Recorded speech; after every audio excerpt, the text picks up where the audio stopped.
Le numéro 105 de la revue Troisième Millénaire, qui est paru cet automne 2012, présente le thème sur la question « Qu'est-ce que la vie ?»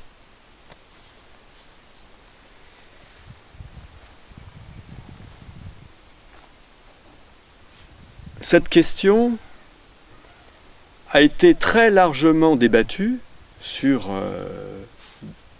on va dire les 3-4 derniers siècles par de nombreux philosophes, et puis également par la science qui, on va dire, depuis 200 ans s'est mise en place sur les bases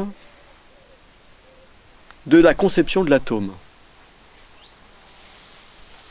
C'est cette conception qui est arrivée aujourd'hui, au début du XXIe siècle, à une vision de la vie moléculaire et macromoléculaire. Tout le monde le sait, nous sommes aujourd'hui pratiquement convaincus, c'est l'axiome de base, que la vie n'existe que par des processus physico-chimiques au sein même des cellules. Que les cellules elles-mêmes, après, s'organisent en êtres pluricellulaires, etc., toute la suite, quoi.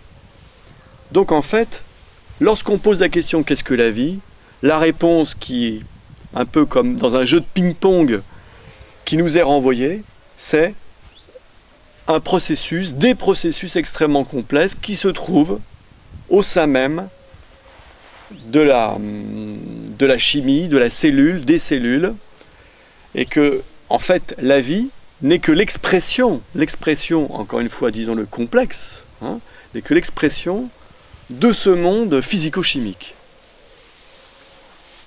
Est-ce satisfaisant? Est-ce qu'on peut se trouver réponse satisfaisante en se berçant sur ces images, ces représentations physico-chimiques?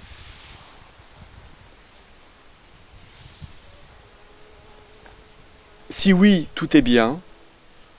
Sinon, la revue de cet automne propose justement une voie nouvelle.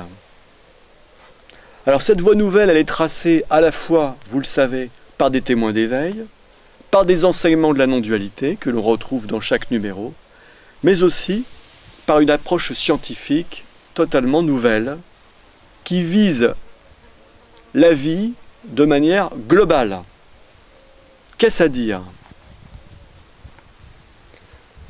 Découvrir la globalité de la vie, ce n'est évidemment pas se référer à des représentations mentales de processus physico-chimiques, mais partir de cette impression première d'être vivant. Nous nous percevons être vivant.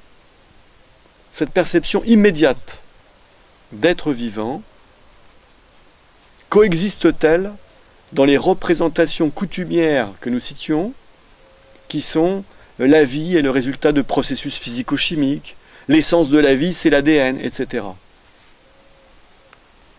Il y a là, en fait, une rupture entre cette impression d'être vivant et ces réponses qui sont comme en décalage, en marge de l'expérience d'être vivant.